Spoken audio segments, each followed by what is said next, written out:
Hello बच्चों, कैसे हैं आप सभी? अच्छे से हैं? चलिए, स्वस्थ रहें, मस्त रहें और पढ़ाई में भी जबरदस्त रहें। मैं Hero Singh Rawat, PGT in commerce, department of school education, Haryana. इन दिनों 12वीं कक्षा में अकाउंटेंसी विषय में हम एक नया अध्याय शुरू करने जा रहे हैं। Accounting for partnership firm fundamentals, यानी साझेदारी फर्म के खाते आधारभूत सिद्धांत,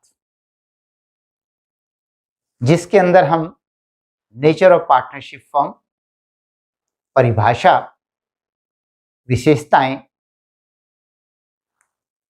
limited liability partnership, partnership deed और rules applicable in the absence of partnership deed के बारे में चर्चा करेंगे। चलिए प्रारंभ करते हैं। बच्चों, आप सभी भली भांति जानते हैं कि सबसे पहले एकाकी व्यापार आया था, सोल प्रोप्राइटरशिप, एक व्यक्ति का व्यापार, वही अकेला मालिक, वही बिजनेस करता था, सारा उसका लाभ या हानि, प्रॉफिट लॉस सब उसी का होता था। बहुत अच्छा बिजनेस था, लेकिन उसमें कमियां आई। कमियां क्या आई? एक व्यक्ति कितना पैसा लगा सकता है? अगर हम उससे ज्यादा व्यक्तियों की तुलना करें तो 10 व्यक्तियों के कंपैरिजन में एक व्यक्ति कितना लगा सकता है, या 50 व्यक्तियों की तुलना में? दूसरा, एक व्यक्ति कहां कहां पहुंचेगा? मान लेते हैं उनका व्यवसाय ऐसा है कि एक व्यक्ति को यहां इस शहर में रहना होता है, दूसरे व्यक्ति को रोज माल उठाकर दूसरे शहर में जाना पड़ता है, तो एक व्यक्ति अकेला नहीं कर सकता। इसलिए उसके बाद एकाकी व्यापार के बाद साझेदारी की आवश्यकता महसूस हुई, पार्टनरशिप, कि चलो कुछ और लोगों को जोड़ के व्यवसाय किया जाए। तो पार्टनरशिप में दो या दो से अधिक व्यक्ति मिलकर किसी व्यवसाय को करते हैं, आपस में कुछ समझौता करते हैं कि कैसे लाभों को बांटा जाएगा। अब हम बात करेंगे नेचर ऑफ पार्टनरशिप फर्म, साझेदारी फर्म की प्रकृति। अगर हम अकाउंटिंग के दृष्टिकोण से देखें, अकाउंटिंग माने जब हम खाते बनाते हैं, तो उस दृष्टिकोण से, लेखांकन के दृष्टिकोण से देखें तो पार्टनरशिप फर्म अलग है और पार्टनर्स अलग है।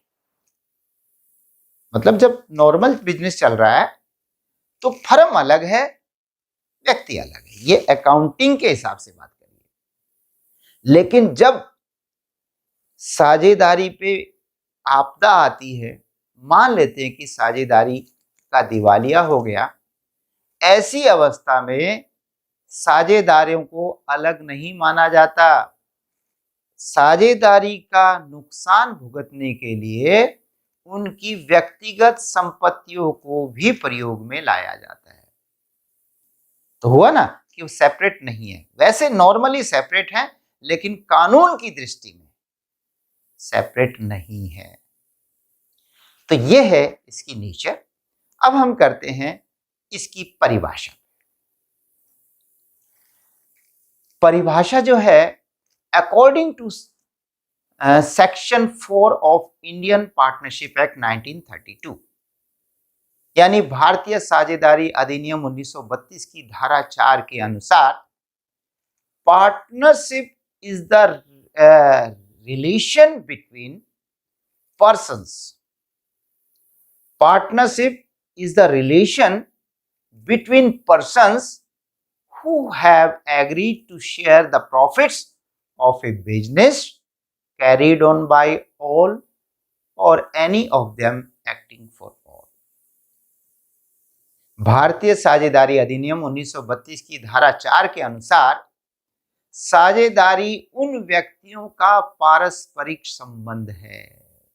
इससे क्लियर होता है कि यहां पर एक व्यक्ति नहीं, एक से ज्यादा है।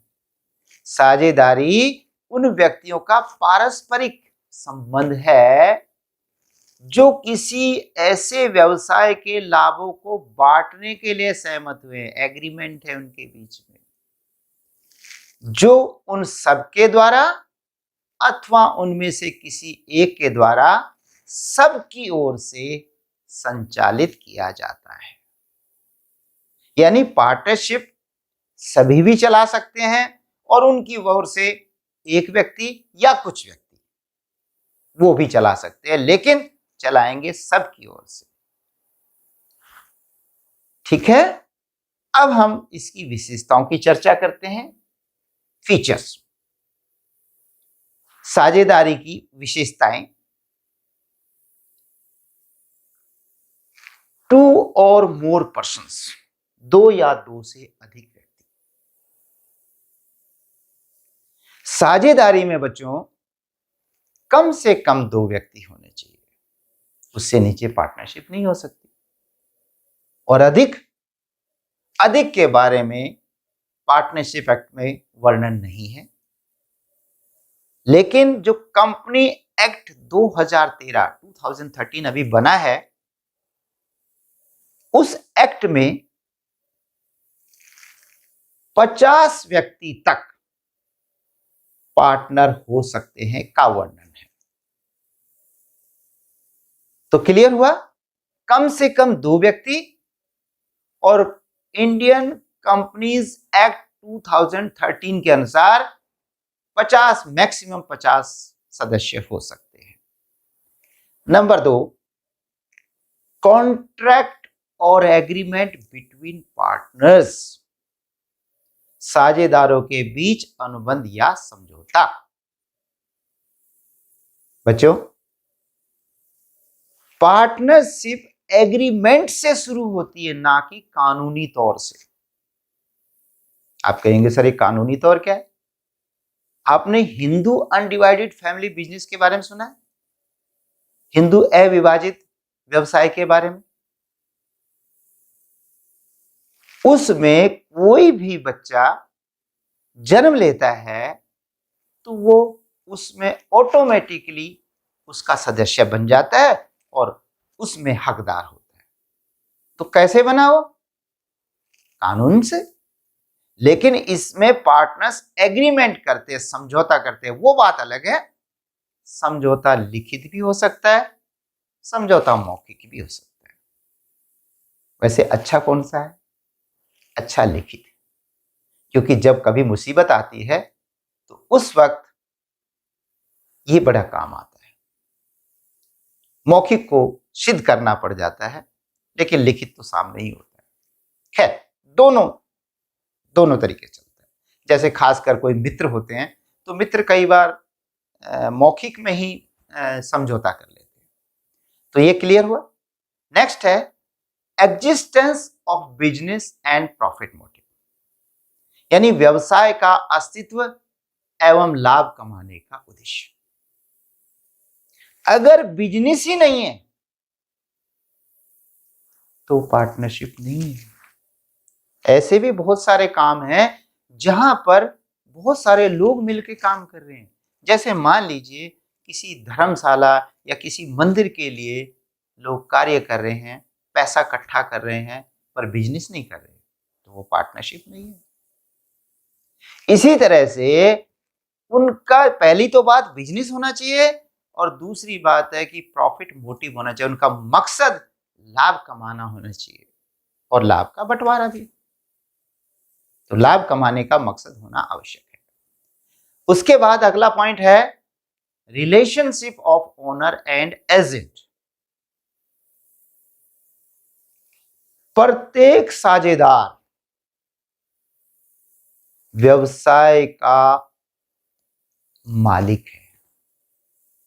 मालिक के नाते जो भी नफा नुकसान होगा उसके लिए वो जिम्मेवार है। और प्रत्येक साझेदार बिजनेस का एजेंट भी है। ये एजेंट क्या होता है? कभी कभी आपने देखा होगा किसी कंपनी का एजेंट हमें कोई चीज दिखाता है और मान लीजिए उसमें कोई त्रुटि आ जाती है, तो एजेंट द्वारा की गई गलती के लिए कंपनी जिम्मेवार होगी। यानी हम कंपनी में दावा पेश कर सकते हैं कि आपके एजेंट ने ये चीज दिखाई थी, एक गलत थी। कंपनी ये नहीं कह सकती कि हम नहीं जिम्मेवार, नहीं, हो तो एजेंट ने दिखाई थी। इसी तरह से यदि मान लेते 4 पार्टनर हैं और एक पार्टनर कोई गलती करता है, उसकी वजह से किसी व्यक्ति को नुकसान होता है, वो पार्टनरशिप पे केस करता है, मुकदमा करता है, तो ये बाकी व्यक्ति भी उसके साथ मिलकर उसके लिए लायबल हैं, जिम्मेवार हैं, उनका दायित्व बनता है।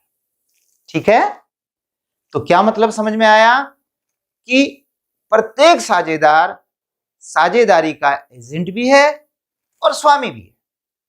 उसके बाद है 5वां पॉइंट, डिस्ट्रीब्यूशन ऑफ प्रॉफिट्स, लाभों का बंटवारा। जो लाभ कमाए जाते हैं वो बांटना भी है, और बांटने में यानी प्रत्येक साझेदार लाभ का हकदार है, लेकिन कितने का हकदार है ये उनके एग्रीमेंट से तय होता है, जो उन्होंने आपस में तय किया है। हालांकि पार्टनरशिप एक्ट कहता है यदि तय नहीं किया गया, या तो तय हो, अगर तय नहीं किया गया है तो ऐसे में सभी साझेदार बराबर लाभ हानि के हकदार होंगे। लेकिन पार्टनरशिप एक्ट हानि के लिए, यानी कुछ पार्टनर्स को, अगर बाकी पार्टनर्स चाहें तो वो सहमति से किसी को हानि ना भुगतने के लिए भी तैयार हो सकते हैं, अर्थात किसी को मुक्त कर सकते हैं कि आप हानि नहीं भुगतेंगे, सिर्फ लाभ के हकदार होंगे। ये सभी साझेदारों के बीच में सहमति से संभव है। अगला पॉइंट है नो सेपरेट एग्जिस्टेंस, अलग से अस्तित्व नहीं। ये हमने नेचर में भी पढ़ा था। व्यवसाय यानी साझेदारी और साझेदार अलग अस्तित्व नहीं रखते कानून की नजर में। हालांकि लेखांकन जब हम करते हैं, अकाउंटिंग जब करते हैं, उस वक्त साझेदारी को अलग मानते हैं, साझेदारों को अलग मानते हैं, लेकिन जब कानूनी अड़चन आती है तो दोनों एक माने जाते हैं। नो सेपरेट एग्जिस्टेंस, अलग से अस्तित्व नहीं है।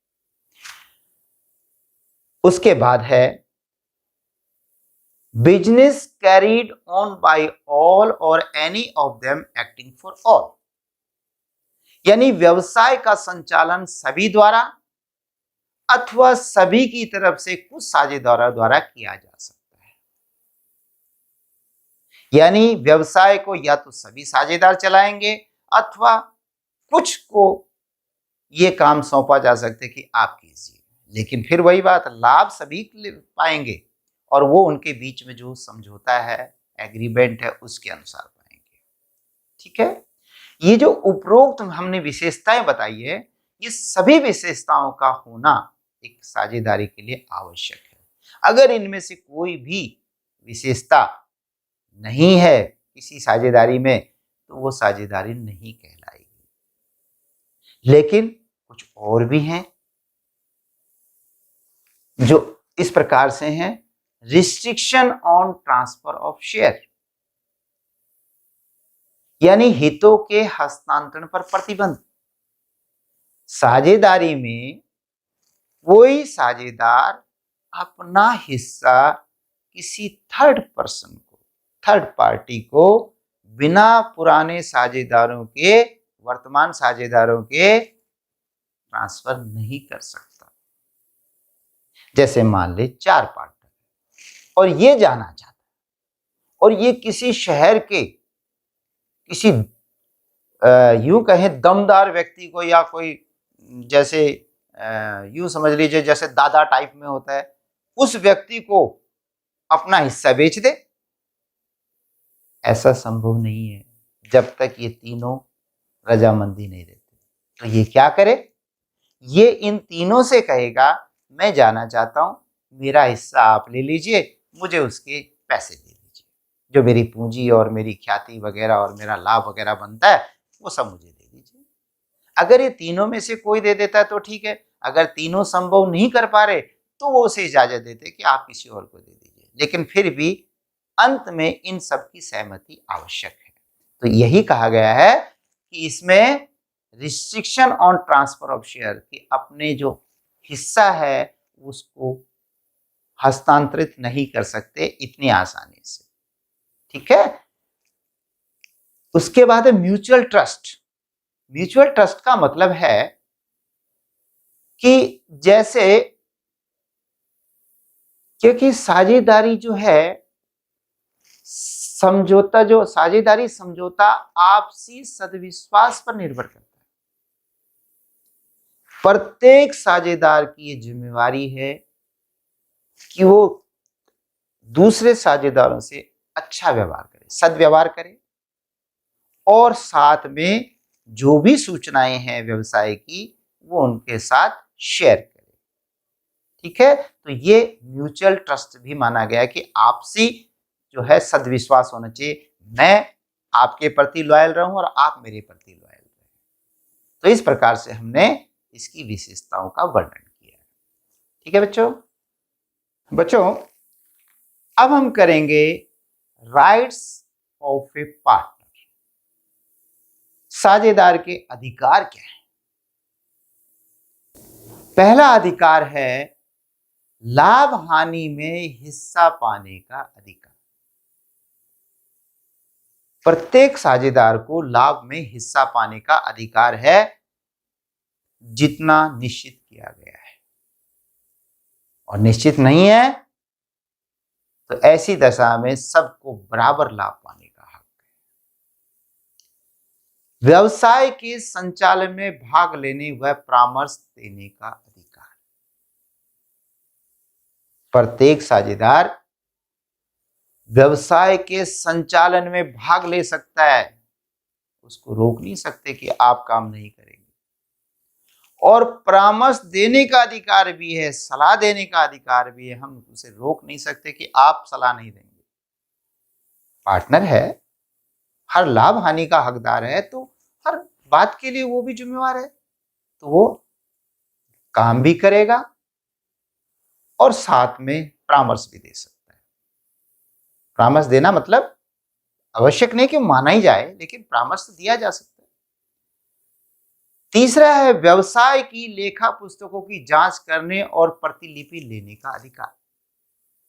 जो बिजनेस की बुक्स हैं उनकी जांच कर सकता है और उनकी प्रतिलिपि यानी फोटोकॉपी लेने का अधिकार है। अर्थात जितने भी व्यवसाय के खाते हैं उन सब को वो देख सकता है, जांच सकता है और उसकी फोटोकॉपी भी ले सकता है, प्रतिलिपि भी लेने का अधिकार है, उसे मना नहीं कर सकते। चौथा है साझेदारी।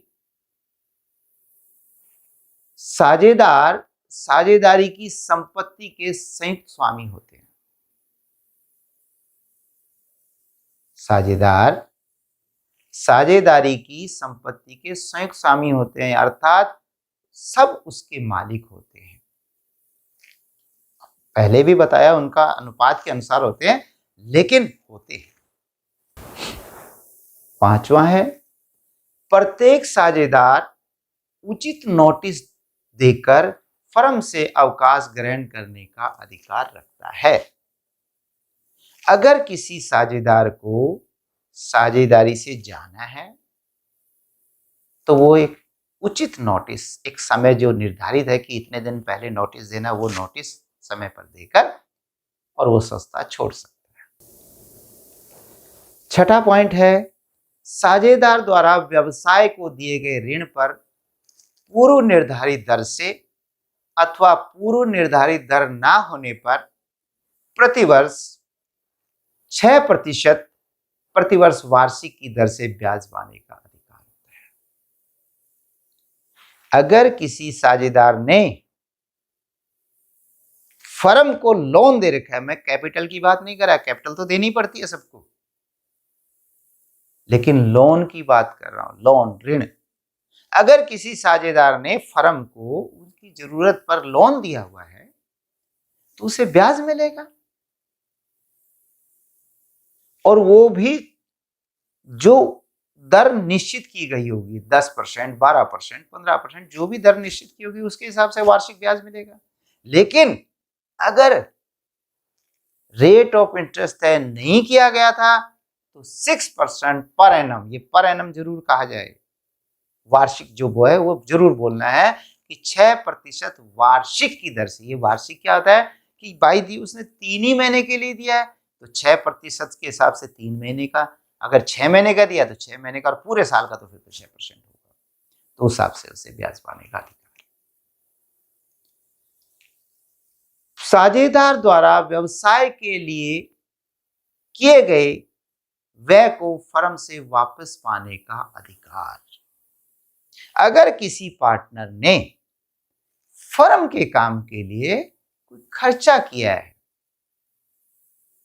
तो उस खर्चे को वापस पाने का अधिकार है। मान लेते हैं एक साझेदार दिल्ली गया हुआ है फर्म के काम से और वहां पे कुछ खर्चा ऐसा आ गया जो पहले से सोचा नहीं था और उसने वहां पे कर दिया, तो उस खर्चे को वो पाने का हकदार है।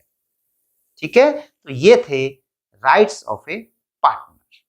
हाँ बच्चों, पार्टनरशिप में आपने महसूस किया होगा कि इसमें सबसे बड़ी जो समस्या है वो है अनलिमिटेड लायबिलिटी, असीमित दायित्व। आपने सुना होगा एक मछली सारे तालाब को गंदा कर देती है। पानी साफ है लेकिन एक मछली अगर मिट्टी हिला दे नीचे तो पूरा तालाब गंदा हो जाता है। इसी प्रकार से पार्टनरशिप में अगर कोई पार्टनर गलत काम कर दे तो उसका हर्जाना सभी को भुगतना पड़ता है। और कहाँ तक भुगतना पड़ता है? बिजनेस तो उनका गया ही गया, अगर बहुत बड़ा लॉस हो गया तो वो उनकी पर्सनल व्यक्तिगत संपत्तियां बेचकर भी चुकता करना पड़ता है। तो देखिए कितनी बड़ी दिक्कत है। तो ऐसे में अब 2008 से एक नया कानून बना है जिसका नाम है लिमिटेड लायबिलिटी पार्टनरशिप। पहले पार्टनरशिप अनलिमिटेड होती थी लेकिन अब एक लिमिटेड भी आ गई है, लिमिटेड लायबिलिटी पार्टनरशिप, जिसको शॉर्ट फॉर्म में LLP भी कह देते हैं, लिमिटेड लायबिलिटी पार्टनरशिप, सीमित दायित्व साझेदारी। ये 2008 में आया है। इसकी परिभाषा है भारतीय सीमित दायित्व साझेदारी अधिनियम 2008 के अनुसार सीमित दायित्व साझेदारी से आशय, सीमित दायित्व साझेदारी से आशय इस अधिनियम के अंतर्गत, किस अधिनियम के अंतर्गत? जो सीमित दायित्व साझेदारी अधिनियम 2008 है, इसके अंतर्गत निर्माण की गई साझेदारी से। अर्थात अगर कोई पार्टनरशिप इंडियन पार्टनरशिप एक्ट 1932 के तहत है, रजिस्टर्ड है या बनी है, तो वो इसमें नहीं आएगी। इसमें आने के लिए उसे इसी कानून के अंतर्गत रजिस्टर्ड होना जरूरी है। आपको पहले बता दिया इसका क्या फायदा है कि जहां वो अनलिमिटेड लायबिलिटी होती थी यहाँ पे लिमिटेड लायबिलिटी है। अर्थात जितना किसी व्यक्ति ने कहा है कि मैं दे दूंगा वहां तक उसकी जिम्मेवारी है, उससे अधिक उसकी जिम्मेवारी नहीं होगी यदि वो पार्टनरशिप डूब जाती है।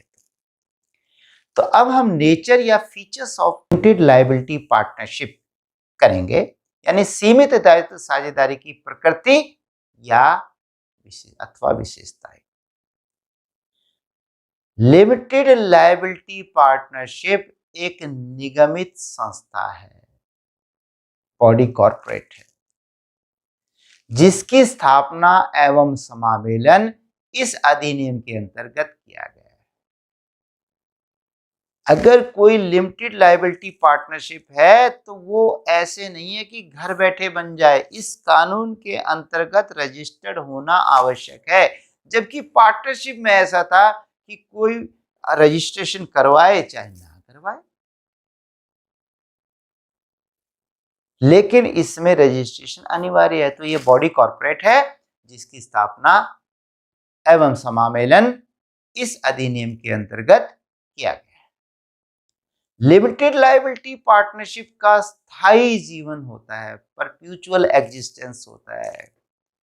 पार्टनरशिप 1932 के अंतर्गत जो थी, अगर किसी ने उसके अंतर्गत की है तो साझेदारों की मृत्यु या जाने आने से साझेदारी समाप्त हो जाती है, फिर नया एग्रीमेंट बनता है या नहीं भी बनता है। अगर सभी साझेदार घर चले जाते तो बंद भी हो जाती है।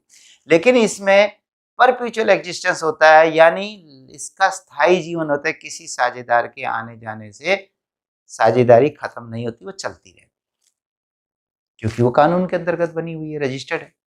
इसका एक वैधानिक अस्तित्व होता है, कानूनी अस्तित्व, एग्जिस्टेंस होता है, जो इसके सदस्यों से भिन्न होता है।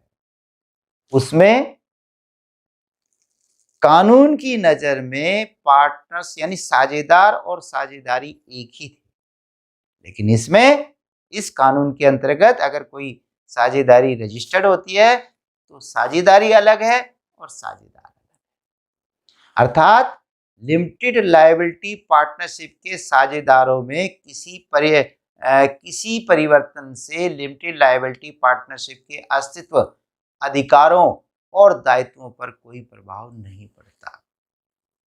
अब नोट करने लायक बात है कि भारतीय साझेदारी अधिनियम 1932 लिमिटेड लायबिलिटी पार्टनरशिप पर लागू नहीं होता, यानी इसके लिए बकायदा अलग कानून बना है तो वही चलेगा। पार्टनरशिप एक्ट 1932 इस पे लागू नहीं होगा। अब हम करेंगे भारतीय साझेदारी अधिनियम 1932 एवं भारतीय सीमित दायित्व साझेदारी अधिनियम 2008 यानी लिमिटेड लायबिलिटी पार्टनरशिप एक्ट 2008 में अंतर क्या है। अंतर तो जानना जरूरी है, तभी तो हम समझ पाएंगे कि हमारे भले में क्या है, कौन सी चीज हमारे लिए अच्छी है। तो पहला अंतर का आधार है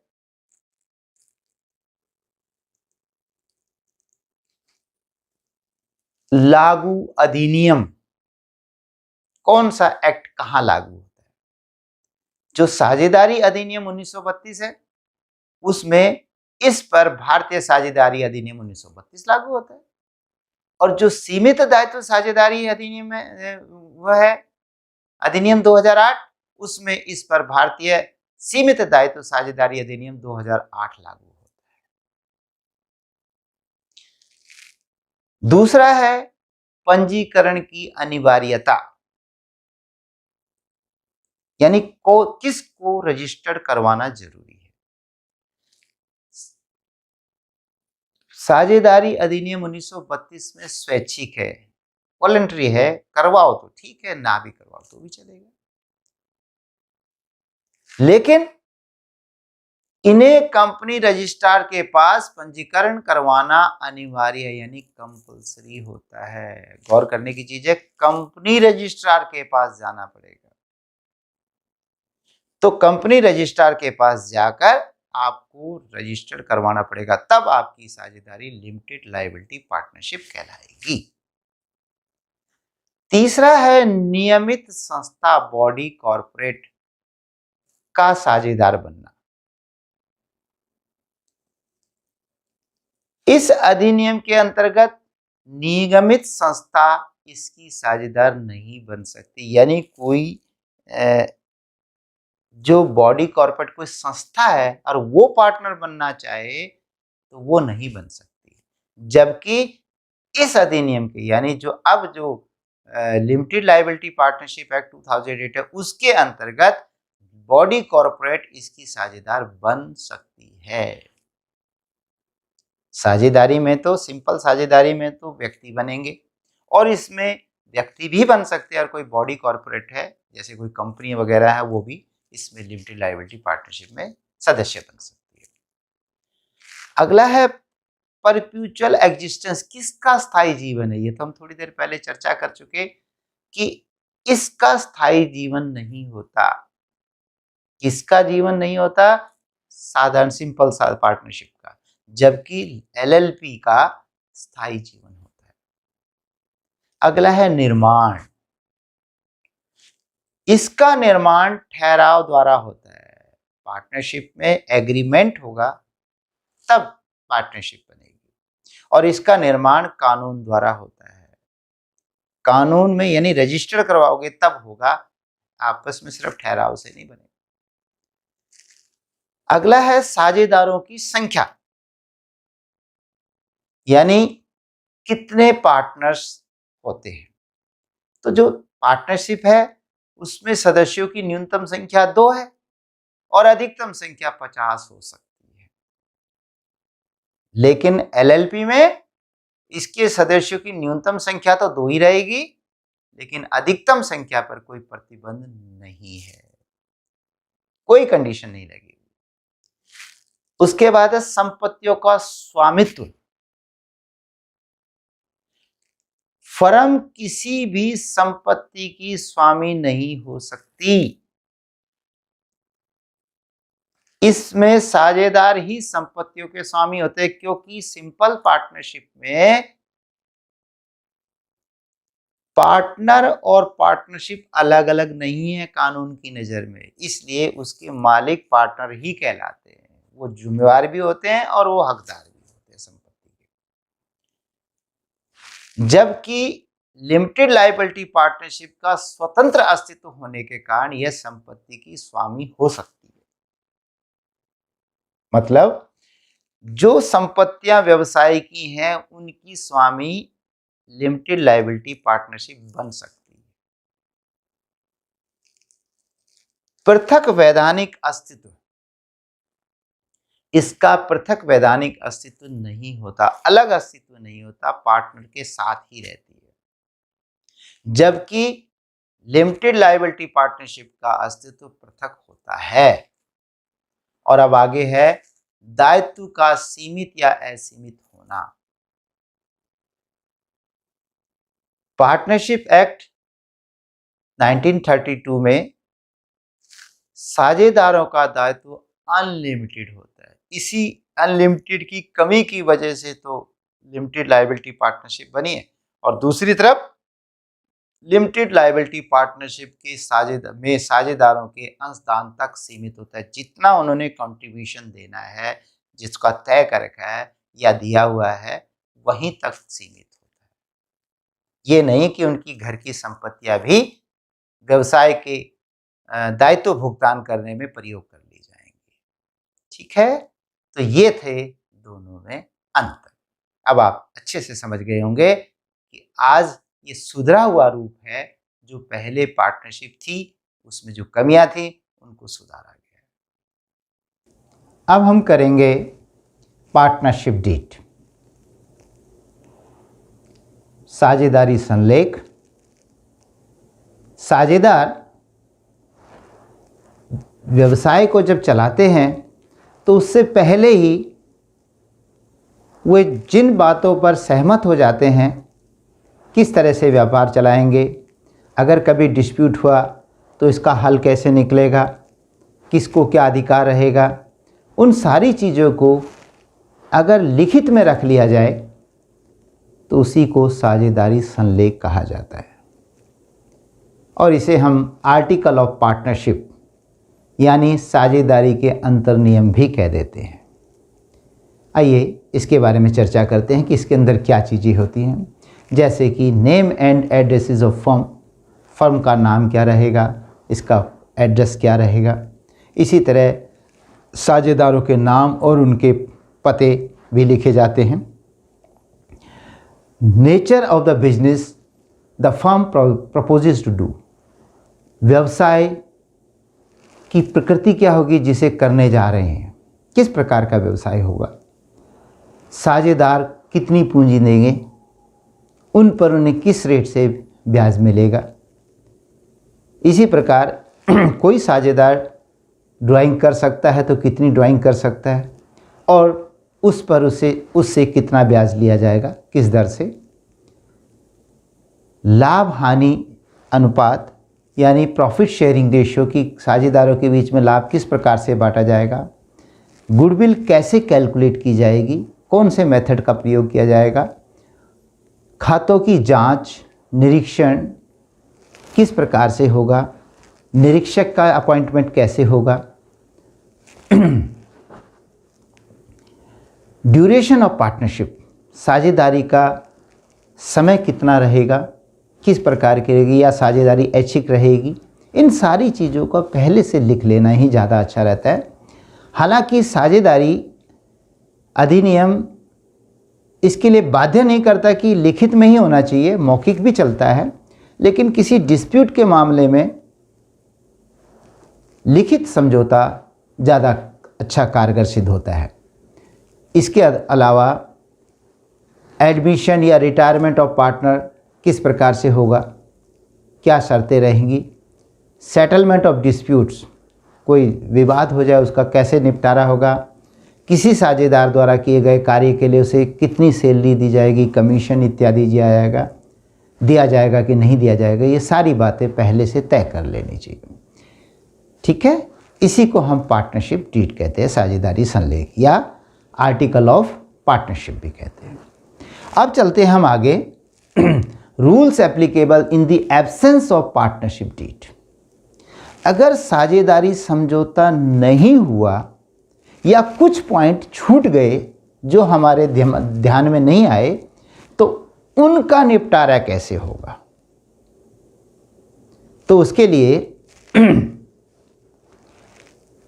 साझेदारी अधिनियम 1932 का नियम लागू हो जाएंगे, जो इस प्रकार है। Number 1, profit sharing ratio. या तो साझेदार आपस में तय कर ले कि किसको कितना लाभ मिलेगा, और यदि समझौता नहीं है तो सभी साझेदार बराबर लाभ लेने के हकदार होंगे, चाहे किसी ने बहुत अधिक पूंजी लगाई है और किसी ने बहुत कम पूंजी लगाई है, चाहे कोई बहुत मेहनत करता है और कोई कम मेहनत करता है, सबको लाभ बराबर मिलेगा, यदि आपने पहले से साझेदारी संलेख में प्रॉफिट शेयरिंग रेशियो तय नहीं की है तो। नंबर 2, इंटरेस्ट ऑन कैपिटल, पूंजी पर ब्याज। या तो समझौता कर ली, पहले से तय कर ले कितना ब्याज मिलेगा, और यदि तय नहीं है तो किसी भी साझेदार को पूंजी पर ब्याज नहीं मिलेगा। कोई साझेदार कहे कि मैंने तो 20 लाख रुपए लगाए, मेरे साझेदार ने मात्र 2 लाख लगाए, मुझे ब्याज मिलना चाहिए।